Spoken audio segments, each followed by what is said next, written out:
Hello दोस्तों, तो आज हम थोड़ा सा अलग हट के पढ़ेंगे।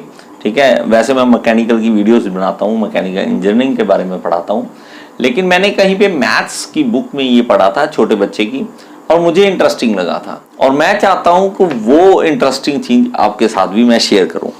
देखिए, हमारे पास मैथ्स के कई फॉर्मूले होते हैं और उन फॉर्मूलों को थोड़ा सा उलझा के हमें समझाया जाता है, और वो जो बुक थी उसमें बड़ा अच्छे तरीके से, बड़ा इजी वे से समझाया हुआ था। देखिए, मेरे पास ये एक क्या है, रेक्टेंगल है। ठीक है, रेक्टेंगल, स्क्वायर।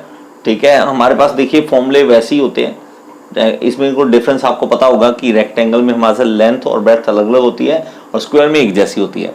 तो इसमें हमारे पास एरिया जो बनता है, तो रेक्टेंगल है हमारे पास, उसका एरिया क्या होता है, लंबाई गुणा चौड़ाई, जिसको हम कहते हैं लेंथ इंटू ब्रेड्थ, ऐसे कहते हैं। अब कई बच्चे कहते हैं नहीं जी, मुझे ट्रायंगल का फॉर्मूला भी याद करना पड़ेगा कि ट्रायंगल का एरिया क्या होता है, मुझे तो ये भी याद करना पड़ता है कि ट्रायंगल का एरिया क्या है। तो मेरे भाई, उसको याद करने की जरूरत नहीं है।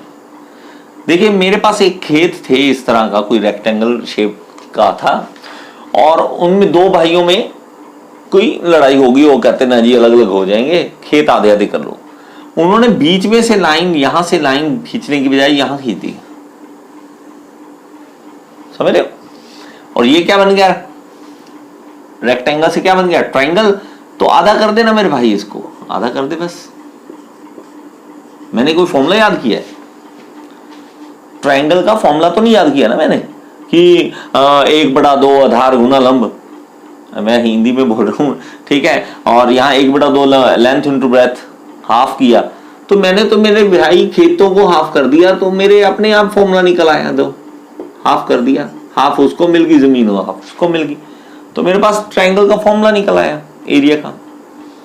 ठीक है, अच्छा लगा। अब देखो, अब मेरे पास एक और चीज होती है जो आम कॉमन यूज होती है, उस चीज को मैं समझा दूं। अब मेरे पास होता है मेरे भाई एक सिलेंडर का। मैं सबसे पहले ये बता दूं, ये देखिए, अब सिलेंडर का हमारे पास वॉल्यूम पता करना है।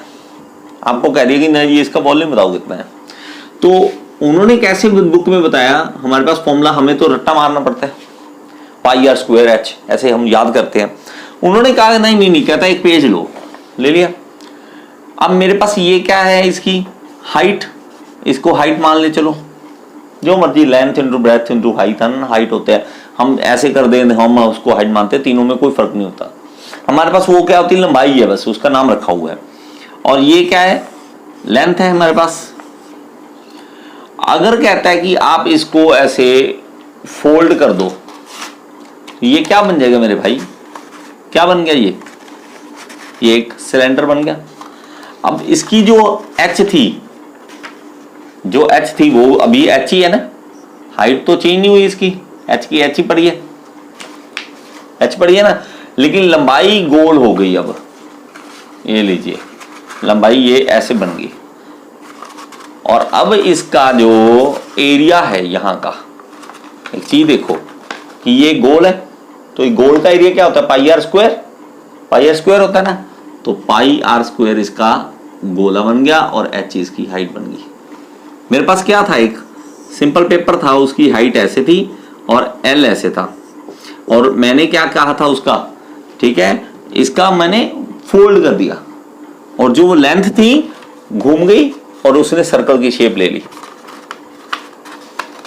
ली ना। अब इसी में हमारे पास सरफेस एरिया की बात आ जाएगा। इसका सरफेस एरिया कितना है, इसी को सेम समझेंगे, सरफेस एरिया, तो और ज्यादा आसान हो जाएगा मेरे भाई। एरिया इसका क्या है, हाइट इंटू लेंथ है ना, इसका क्या, हाइट इंटू लेंथ, ये एरिया बन जाएगा इसका। अगर ये हाइट की हाइट ऐसे रहे और लंबाई गोल घूम जाए, तो अब लंबाई क्या बन गई, अब ये लंबाई बन गई पैरामीटर। पैरामीटर मतलब परिधि, हिंदी में कहते हैं।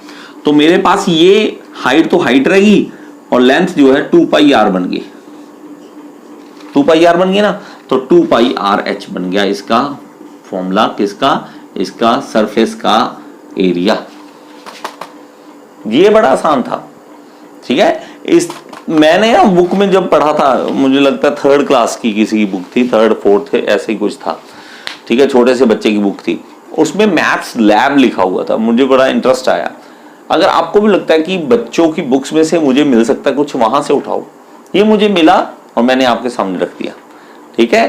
तो आप इस तरह से कुछ ऐसा आइडिया बनाओ, ठीक है। अगर आपको रट्टा याद है तो बहुत अच्छी बात है, लेकिन अगर मेरे जैसे हो आप कि आपको लॉजिक की जरूरत है हर जगह पे, तो आप लॉजिक लो, कोई दिक्कत नहीं है, ठीक है।